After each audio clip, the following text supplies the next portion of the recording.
తెల తెలంగాణ జాగృతి, ఇప్పుడు భారత జాగృతి అధ్యక్షురాలు ఇందిరా పార్క్ దగ్గర ధర్నా చేస్తారని ఒక వార్త వచ్చింది. ఎక్కడనో చూసిన, విచిత్రం అనిపించింది. ఇవాళ ధర్నా చౌక్ దగ్గర ధర్నా చేస్తారంట. ఎందుకు ధర్నా చేస్తారు? అసెంబ్లీలలో శాసన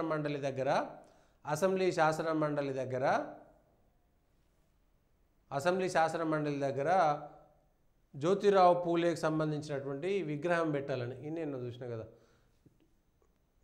విగ్రహం పెట్టాలని కవిత ధర్నా చేస్తారంట. అదేమిటి, 10 ఏళ్ల పాటు మీరుంటే ఒక విగ్రహం పెట్టడానికి ఏమైంది? 10 ఏళ్ళు మీరే ఉన్నారు కదా, వరుసగా 10 ఏళ్ళు అధికారంలో ఉన్నప్పుడు పూలే విగ్రహం గుర్తుకు రాలేదా? 10 ఏళ్ళు పూలే విగ్రహం పెట్టాలనేటువంటి జ్ఞానోదయం జరగలేదా? అయిపోయిన తర్వాత మీరు ధర్నాలు చేసేందుకు? అయిపోయిన తర్వాత మీరు ధర్నాలు చేయాల్సినటువంటి అవసరం ఉన్నది. దీని వెనుక రాజకీయం ఏంది?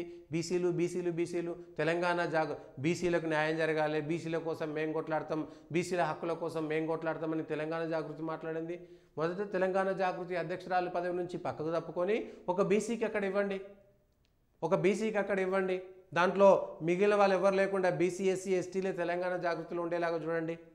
మహాత్మా జ్యోతిరావు పూలే విగ్రహం తెలంగాణ భవన్లో మొట్టమొదట పెట్టించండి.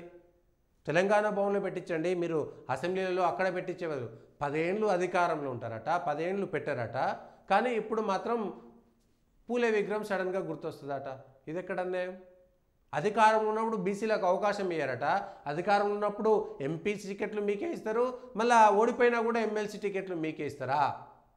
మీరు ఇచ్చినటువంటి ఎమ్మెల్సీలు ఎంతమంది, మీరు ఇచ్చినటువంటి ఎమ్మెల్యేలు ఎంతమంది, మీ పార్టీ తరఫున గెలిచినటువంటి మిగిలిన వాళ్ళు ఎంతమంది, దాంట్లో మీరు బీసీలకు ఎంత శాతం ఇచ్చారు?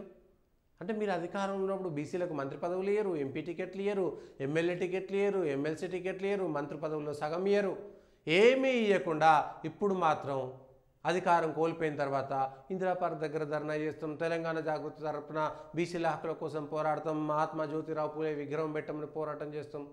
ఇది ఎక్కడనే? ప్రభుత్వం నుంచి దిగిపోయిన తర్వాత మీరు కొత్త ప్రభుత్వం దగ్గర ధర్నా చేసేది? ఇవి 2 నాలుకల విధానానికి సరిగ్గా సూట్ కావట్లే.